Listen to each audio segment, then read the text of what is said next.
Dave, do you have anything? You just hopped on. I've got a burn on my hand from pulling some squash out of the oven. Lovely. Okay. Well, Was that not what you were asking? Thank you for that update. That's a nice contribution. Is it okay? It's okay. Okay, good. Okay, here we go. Rhyme or free, it doesn't matter to me. It's my bad poetry. Good day, and welcome to My Bad Poetry, a podcast where we take a deep dive into our poems from youth, yesteryear, or even yesterday, always asking the question, why in the world did I write this? I'm Aaron. And I'm Dave. And today, we have with us the author of Poems for the People and Versace, host of the Be Well reading series, Miami-Dade County Poet Ambassador, and we are incredibly grateful and proud to also say, a return guest on our show. Nicole Tallman, welcome back to My Bad Poetry. Thank you so much, Aaron and Dave. I'm so excited to be back. I love spending time with you. Well, we love having you with us. So yeah. And I'm very sorry that you have to deal with us again, but, that's okay. So you've been busy since the last time you were on the show. 2 new books out. Is the Be Well reading series newer? Relatively. I started it last April. So it'll be a year old for Poetry Month this forthcoming April. That's awesome. Nice. And then I didn't mention in the intro, but I also saw you host a poetry and jazz at a library. I do. It's really cool to be the poetry ambassador because they let you do wild things like that. So the first Thursday of each month for lunchtime, I work downtown at Government Center. I work in the mayor's office, and I come over to the library and I try to encourage my colleagues, come over, let's just spend this lunch hour, listening to poetry and jazz. And the next performance is actually this upcoming Thursday. I'm going to celebrate Black History Month, and we're bringing in some amazing Black poets for that, accompanied by a jazz trio. And then also, since you mentioned Be Well, the same day, February 1st at 7 p.m., I'm going to be hosting some phenomenal Black poets for Black history. So I'm trying to do a dual celebration of that. So it'll be really cool, I think. Yeah. Very cool. That's awesome. Cool. And busy. All in the same day. A little bit. Yeah, I also edit for 2 journals, and I am the editor of redacted books. So I'm crazy busy, but I love that. I love what I do. So it doesn't really feel like work. It's fun. That's the dream. Well, Dave, I don't think you'll amount to the same type of skill as the readers that she's going to hear from next week. But do you want to bring us into the realm of poetry with whatever you have? Okay. So I'm going to preface this with I wanted to stay away from writing autobiographically because I feel like I lean on that too much. But this is another autobiographical poem because I am not good at holding to that. So this is called Free to a Good Home. Half-used tin, expires in 5 months. Wonderful product. But my giraffe is allergic to this edible gold-filled truffle oil. Yeah. Mm-hmm. Yeah. Can we maybe hear that one more time, do you think? Because it broke up a little at the end. Half-used tin, expires in 5 months. Wonderful product, but my giraffe is allergic to this edible gold-filled truffle oil. Yeah. You just got to write what you know. And, yeah. Very enigmatic of you, Dave. I have no clue what you're talking about. To be honest, I was listening to a podcast and they were talking about the it's not actually by Hemingway, but the baby shoes never worn or for sale.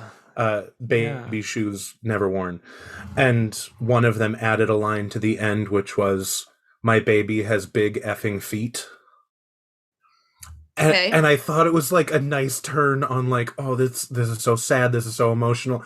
No, it's just a real big-footed baby. Okay. So your turn of your twist is a giraffe? Yeah. Okay. Yep. Yeah. Wow, this one is bad. Yeah. Nicole, you look very thoughtful. Yeah, well, I'm a poetry ambassador, so I must always be diplomatic, and I must find the good in every poem. And you must be extremely wealthy to have a giraffe eating gold-filled truffle oil. Since this is a confessional poem, yes? Yes. Okay, so I did have to take out a 4th mortgage on my home.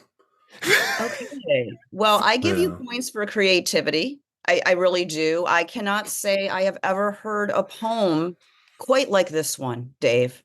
Hey. Mostly because it's not actually a poem, and it's just trash. I would take the compliment there. A very unique poem. I can accept that. Yeah. Well, great. Well, Nicole, you have given us, I would say, some very unique poetry as well. In fact, you are going to provide for us, because I do think we should at least hear it read and have you discuss, but that'll be our second poem. But you have provided for us the first full-length non-English poem for the podcast. So way to go on that first. Yeah. But before we get too far from our roots, you have brought us Ode to My Pal John. Indeed. Yes. Okay, this is a very heavy lift for me because, well, you'll see why. I'm going to try to keep it together. Very emotional poem. Ode to My Pal John. I like to listen to the raindrops hit the grass in a melodramatic fashion. Sometimes everyone in this world seems beyond my reach. Communication poses a problem on days that I don't feel like talking. Just let me be so that I can eat my rice cakes in total silence. But when I am feeling lonely, I want you to have the intuition to know it.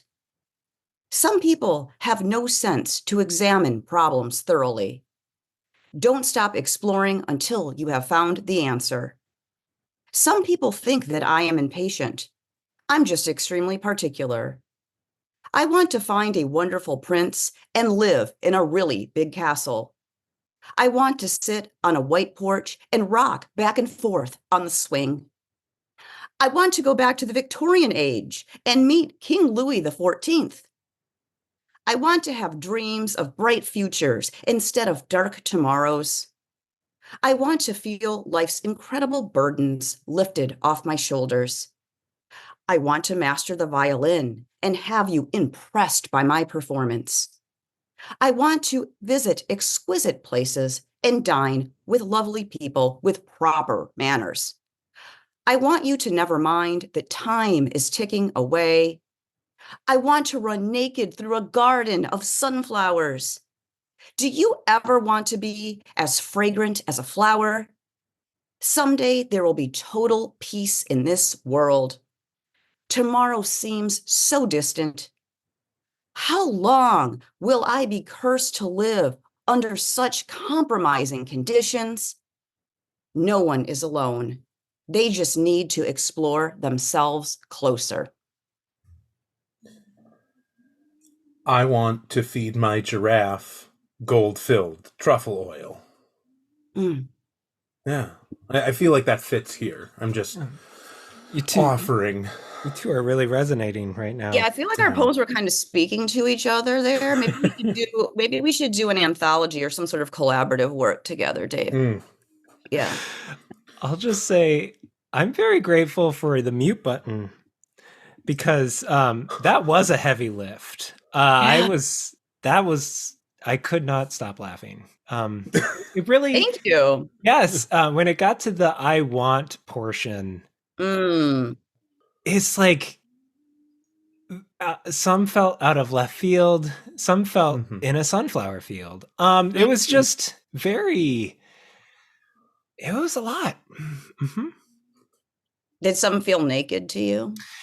Well, I worried about my skin because like sunflower seeds and stuff. I mean, they can be kind of very pointed. abrasive. Yeah, Yeah, I can see that. Yeah, it depends on the height of these sunflowers.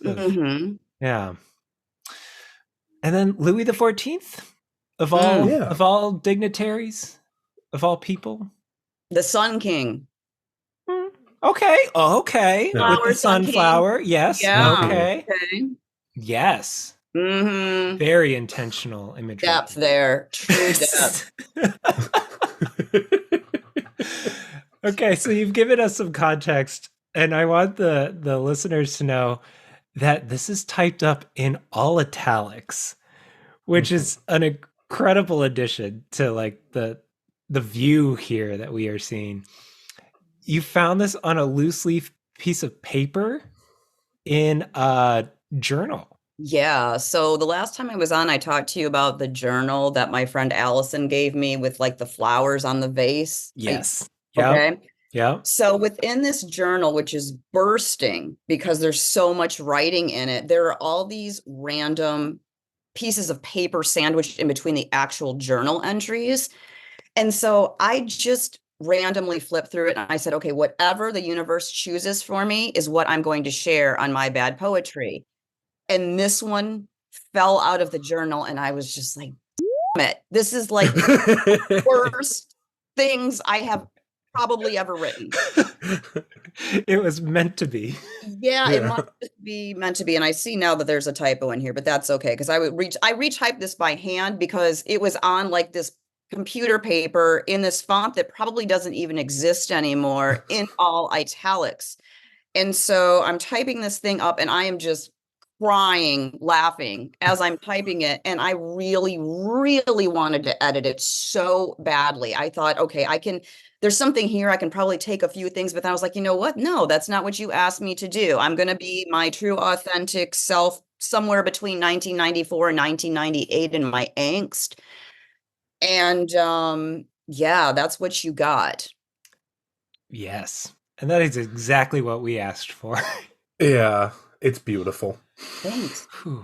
I do have to say my absolute favorite line is so that I can eat my rice cakes in total silence. Because, like, you imagine, like, I'm angry, I'm going to sit down and eat a tub of ice cream or something. No. I'm going to eat a rice cake. Just like the least emotionally satisfying food in human history. And you know, rice cakes, they're not a quiet food to eat. Mm-hmm. So in total silence, you're just like... that lovely styrofoam noise. Yeah. You know, it's really interesting that you mentioned ice cream, Dave, because I'm going to give you a tad of context. Ooh. My mother was very health conscious. And so she sent me to preschool and all of the other kids got to eat ice cream for snack time. And she sent me with these rice cakes. And this was the 1970s when rice cakes tasted like cardboard. Okay, like worse than they were. Well, than they are now. Right now, they're at least somewhat edible. They have different flavors. Put some peanut butter on there. It's good. Correct. But no, this was like a plain rice cake from the 70s. It was god awful. Okay. And so I realized that that's probably why it worked its way into its poem, because I have a lot of trauma. Okay. Around rice cakes and watching other children eat their ice cream, and I'm having to eat a rice cake.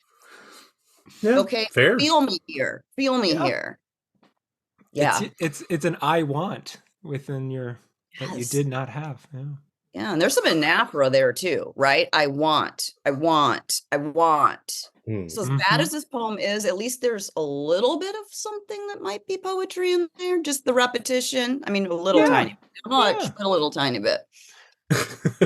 can we discuss that the title is Ode to My Pal John? Oh, yes, please. That's a very good point. Yeah. Because I was trying to remember who is John? Because I think, okay, so I don't want to say too much about the person who was my best friend in this moment, Sure. but she had a boyfriend named John, two boyfriends named John. Mhm. Okay, not simultaneously, but she had one, she broke up with him, and then John's a common name. So then her Yeah. next boyfriend was John. I think this might be about one of those Johns, but I can't remember which John. And I don't know what this poem has anything to do with him. Because if it's either one of those, nothing fits in here. And at first I thought, did I italicize these lines because it's like a cento and I'm quoting something that he said? But then I'm like, there's no, this is me. This is confessional. He wouldn't have said this stuff. Right. So I don't know what to make of it. It's so strange and random. And then I'm almost thinking to myself, maybe I was just trying to be funny and ironic and like have it make no sense by making that the title. I don't know, but why Ode to My Friend John when this is all like clearly about me and my rice cakes and what I want, you know? Besides rice cakes, I don't want rice cakes. And I love the line about the prince because I'm gay. Okay, I want to meet a prince. Like what? I mean, oh no, it doesn't say that. It says I want to go back to the Victorian age. No, Sorry, it does. It does. I want to find a wonderful prince. It's your first want. Oh, sorry, I want to find a wonderful prince and live in a really big castle. A prince. Okay, we know that should have said princess. Okay, Yeah, but right, at the yeah. time I couldn't say princess. So I said Prince, but yeah, I want a lot of stuff here, like running naked in a garden of sunflowers. And I want to be as fragrant as a flower. I mean, it's what it says. Yeah. And total world peace to throw in the mix, Yeah, but tomorrow seems so distant. Yeah. Yeah. Yeah. Deep thoughts. Deep thoughts. Very deep. I keep coming back to the rice cakes because I keep giggling at visit exquisite places and dine with lovely people with proper manners. Because again, when you bite into a rice cake, it breaks in half and half of it falls on your lap. And then I'm just imagining like people with the little vichyssoise fork and like picking at escargot and then just crunch in the corner with a rice cake. Maybe we could put some caviar or escargot on top of the rice cake, and that might make it more palatable. I could see that. Not a bad plan. Yeah. You seem to be speaking to an unnamed, well, unless it's John, but an unnamed person of someone who you want to have the intuition to know when you're lonely. And then it just goes into all your other random wants. But this first half seems like there's this not feeling understood, which is very common in most high school poetry we have discovered. I don't know what my follow-up to that is, other than these feel like slightly two different things between most of your wants and this wanting to be understood. Well, I feel like what you're saying to me is that this is so good that it should be two separate poems. Sure. Yes. Very diplomatic. Right? Yes. Okay. Yes. This is so generative. It could create two poems. I'm not going to put any adjectives in front of that, but it could create two more poems. Yes. Thank you for encouraging me. I feel like I can take these and develop them into not just one, but maybe, this could be a book-length work. There you go. I feel like this has a certain market. Yes. I don't know if it's a specific person. I think it could just be like the general you. Like I just want people that sort of, I want you to have the intuition to know it. I don't know that there was a specific you in my mind. I don't know that to be true. Sure. Now I'm looking at the last line. no one is alone. They just need to explore themselves closer. And I'm wondering if it's not like I hearing all of that, I'm thinking like the masculine side and the feminine side. So like maybe John is a part of you. I Because like I that's something I keep thinking about, like as a man who is really trying to work through the toxic masculinity that I was raised in, Mm. and trying to understand that like my understanding of masculinity kind of sucks because it was informed mostly by Bruce Willis movies. Mm. So being able to express masculinity, femininity, disparate natures, I don't know. This might be me dealing with my own stuff. Actually, I want to jump in here. The minute you said that of they just need to explore themselves, I love where you're going with that, and that it's this whole poem is exploring Nicole, it's exploring your wants. So like maybe the you is yourself. Maybe. Maybe it is. Thank you for being so insightful because I wouldn't have gotten that from my own poem. I don't know. It's kind of hard when people ask you, what is your poem about? I don't really like that question because Yeah. sometimes I don't know. Like there are times when I'm very intentional and I'm writing something, but then there are other times where I just write something and I'm not always sure what it means. And I like to leave room for interpretation too, right? Because maybe it means something to me and it means something different to the reader.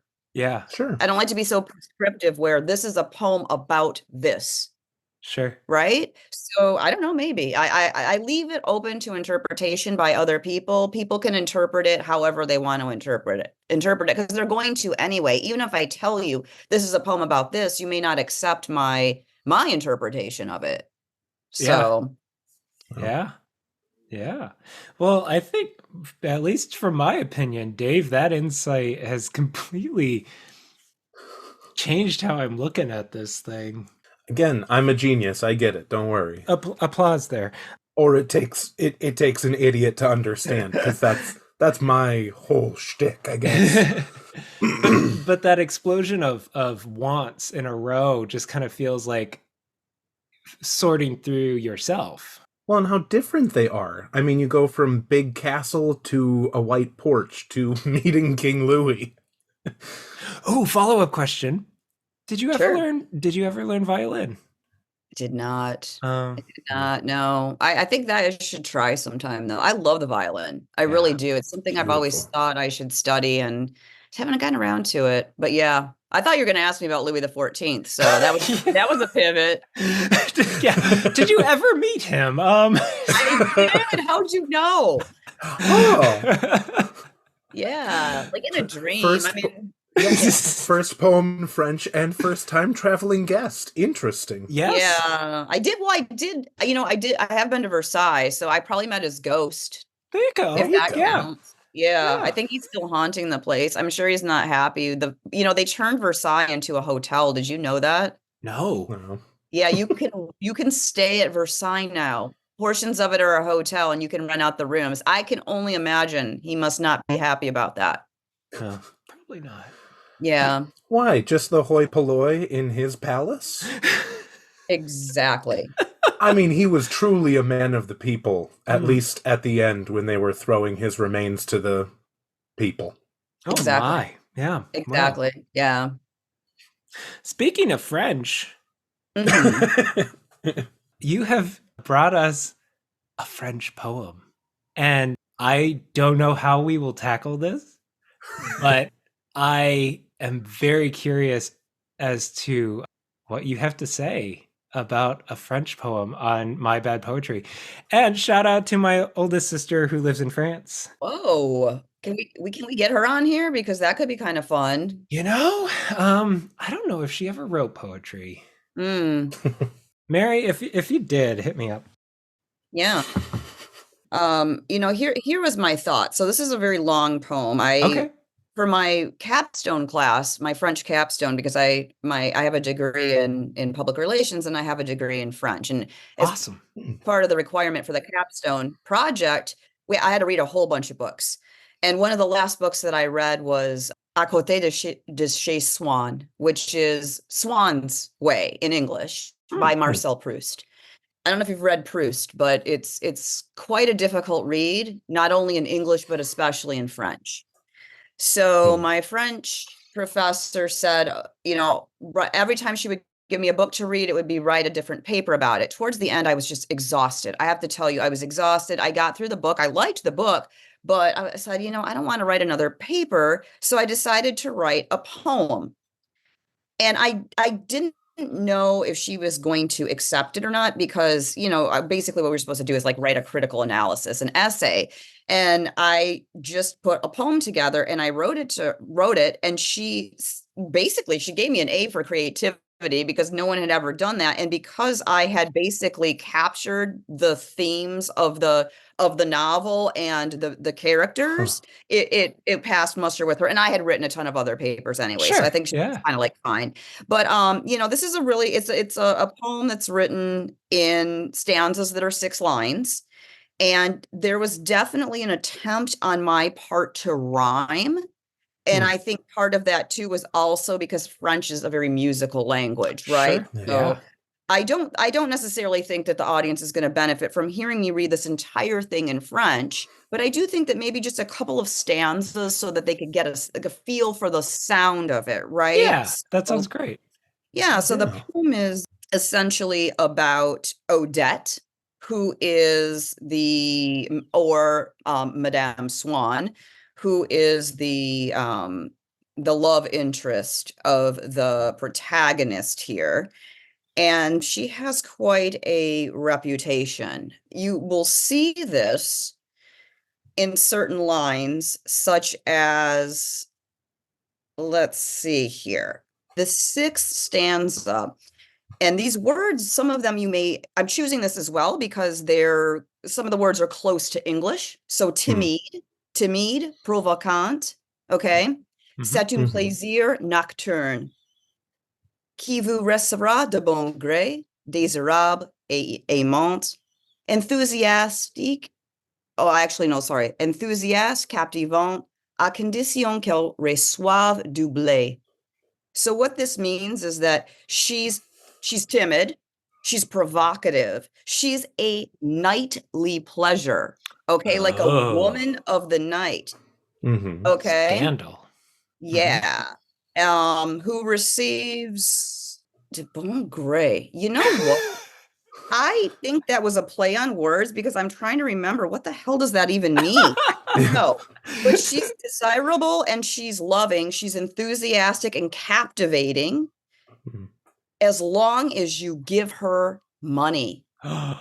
Doublé is Okay. like wheat, which is a word for giving her money. So basically, we're saying she's all of these things, but you need to pay her in order for Uh, her to deliver, right? Hmm. So I don't know. I just think it's kind of fun that I went through this whole exercise and how I was able to rhyme these words. And I have to tell you, this was, gosh, so many years ago. I mean, I was 20 when I wrote this poem, and I'm hmm. 47 now, just to give you context.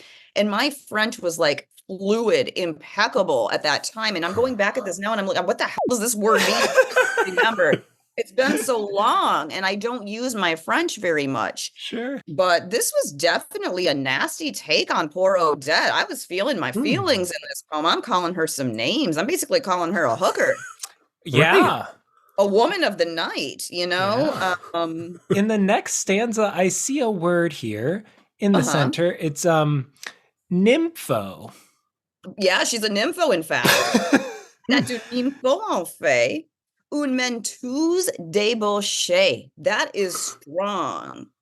And Hmm. basically, un tissu embrouillé de torture, something that tortures people. She's a torturous thing.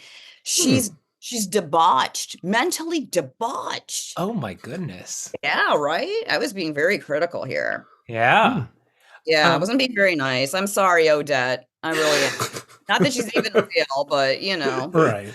it does seem a little judgmental there. Yeah, I was being judgy, but I was told to be critical. I was told to Hmm. give critical analysis, so I did that. I think I delivered in being critical and analytical and in a creative sort of musical way. But I'd like to hear both of your thoughts on rhyme and rhythm and music and poetry, because I feel like Ooh. French lends itself to that, you know, Yeah.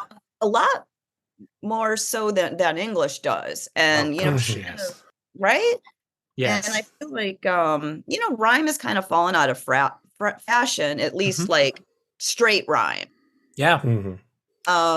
So I don't know. I just kind of want to talk about that a little bit if you guys are open to it, because I find it so interesting. Just, poems that rhyme, don't rhyme. How do we create certain sounds for people without rhyme? Or where do we incorporate rhyme in poems? Hmm. Well, Dave, I'll hand that off to you first because your favorite format for us at least has been limerick. Yeah, because I'm the worst. No, I actually love this because I consider myself a linguist. I really enjoy languages, and I have spent zero amount of time with French. My wife will, when she wants to frustrate me, will ask me to spell words in French Mm. because then she'll tell me how it's actually spelt, and I will just go, "Why are there 6 vowels in a row?" And I get frustrated. But at the same time, one of my all-time favorite operas is Faust by Gounod, which Hmm. is just gorgeous and in French, and I have memorized a lot of it by rote because I can't read it. Mm. um, so I'm hearing a lot of that beautiful.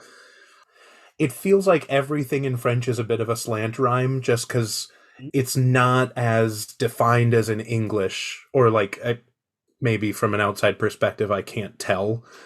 But like English has a very hard definition for rhymes, and French kind of flows a little more than that. So I think it's kind of beautiful to hear. So thank you for reading it. And I sat there going, nocturne, night,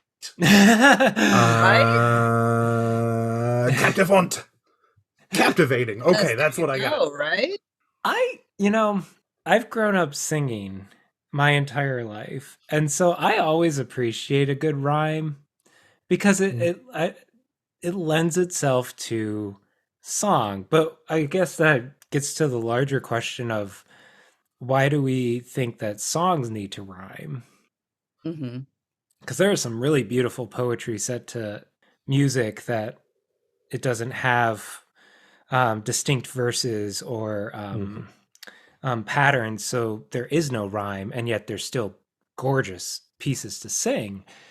What I like about I know rhyming's out of fashion and stuff, and maybe it'll come back in fashion someday. But what I like about rhyming is that it puts you in a constraint that forces you to juggle words and find synonyms in places where otherwise you might not have that limitation. And I don't know, I feel like putting that limitation on you sometimes can be a really creative process in the long run because you do have to do different turns of phrases. And you even talked about that when you were looking at the de bon gré is the way that you were like, I don't know what this is. I think it's a turn of phrase, but you clearly at that time were working with that to make it rhyme with doublé. Hmm. Hmm. Yeah. And I've just been ignoring Aaron this whole time because I've never read Proust myself. All I Mm. know is the Madeleine cookie, Hmm. that whole memory Hmm. that springs from it, the epiphanic moment. So I was Hmm. trying to come up with something, and I got nothing, but it looks like Aaron is confused, so I'm happy. Yeah. I have no clue what any of those words were. My favorite part, can I just say about this poem, Sure. is this feels like kind of those, those James Bond type pieces where it's like, those spy things where he's a thing in the night. I mean, I don't, and then at the very, very end, it's like, and he's James Bond, or I don't know. This is a horrible example because I don't even have an actual song in mind, but it's that genre of the mystique, and it's like describing. And so like you have all of these stanzas of like she is, and then at the very end, and her name, a mystery, Madame Swan. It's like you save that for the end. It's like da da da. It just very dramatic. Yes. I really want to hear you sing that again, Aaron. Nope. Yeah, because there are so many options, like Skyfall from Adele, or is it Goldfinger from Goldfinger? Thank you. Yes, Eartha Kitt was the person I was trying to emulate there. Yes. Yeah. Yes. Okay, well, I think that you just gave me a renewed confidence in my ending, because the title of the poem is the Queen of like disguise, like trickery, costume, right? Yes. So it's sort of like a mystery, right? Where then you get to the end and it's like it's a name, a mystery. Mrs. Swan. Like we don't know who we're talking about, but of course we do, because I say her name is Odette. Yeah. The fourth. So I don't know why I thought I needed to wait until the end to give her last name, right? I don't know, but I was like basically trying to stick to something that was going to sound good to the ear, probably more than worrying about the literal meaning of things. I just, yeah, this is I say she's a doll too. Like I say it's weird because I go between saying good things about her. Poupée, which sounds like a horrible word, is actually the word for a doll. Poupée is a doll. Yeah. Okay. My nephews call their stuffed animals Poupée all the time. It's adorable. There you go. Yeah.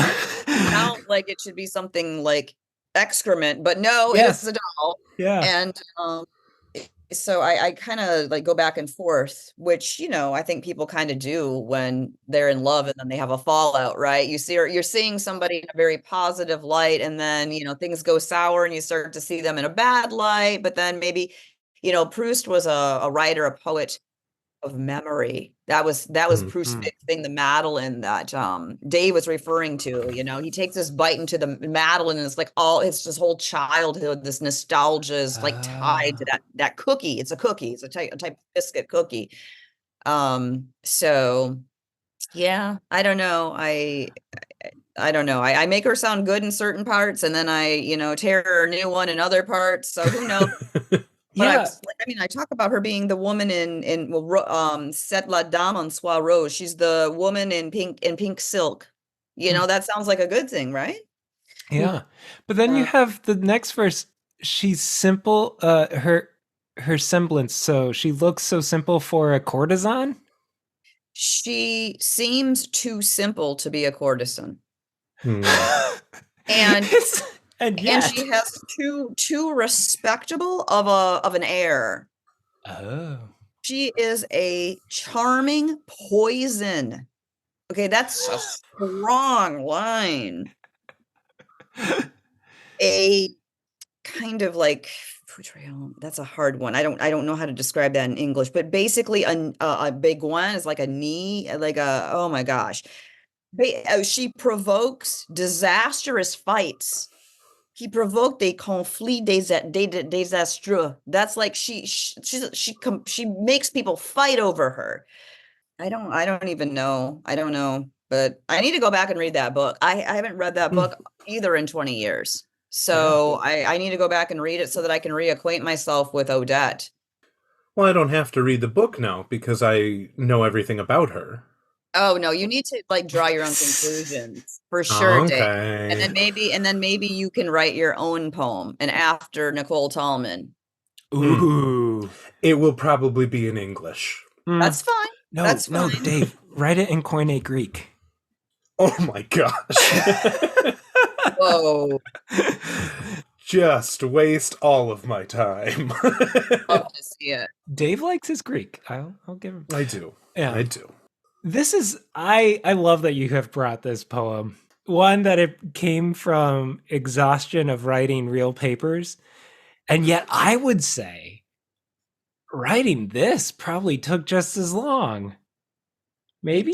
It did take a Yeah. long time. Yeah, it did. But I think this is kind of my way of being a little bit rebellious too, because Mhm. it's just like I had cranked out so many papers and I just kind of felt like, and the books that this professor assigned to me, she chose the thickest books in French. She's like putting me through the ringer. And I read Gide. I don't know. I don't want to name things if you might not be familiar with, but trust me, she assigned, I feel like the hardest book she could find. And she said to me at the end, I wanted, basically she wanted to see if I could keep up. If, she was Wow. really just pushing me and pushing me because she saw that I had a certain, I guess, interest and thirst for the language and Yeah. being advanced. But Lord, it was hard. It was really, really, she gave me books that were way harder than everyone else. Like I saw some of the stuff. It's like she gave her other students like comic books and she's giving me these books like this. And I'm like, okay, you're giving me Proust and you're giving them like Le Petit Prince. I mean, what the hell? That's not fair. Yeah, my sister read Le Petit Prince in high school, in her high school French class. I'm exaggerating, but Yeah, right. But the point is yeah. that other students had like, but she said, oh, but because, I knew you could read it, I knew you would be able to keep up and that you would put the work into it, like it was a reward for me to really just like put my all into it, which I did. And I did enjoy the books, but oof, it was a lot. It was really, really hard Well, to get. she could just see that you had what the French call a certain, I don't know. Je ne sais quoi. What? Now, Dave's bad joke is that he leaves it untranslated. Oh, Yeah. okay. Yeah. To be fair, it's a worse joke because I'm pretty sure I stole it from Austin Powers. Oh gosh, no, Oh. Dave. Yeah, Dave, don't it's admit way to worse that. than we thought. Yeah. I love Austin Powers. I used to religiously rewatch the trilogy because if I was having a bad day, I mean, you can't help but laugh. It's so Right, ridiculous. it's so dumb. Okay. I love it. So what I'm hearing is that you need to now write a rhyming sonnet poem about Austin Powers where the end is and his name is Austin Powers. Austin Powers. So International Man of Mystery. Yeah. To kind of Okay. I don't know if you were ready for an assignment. I'm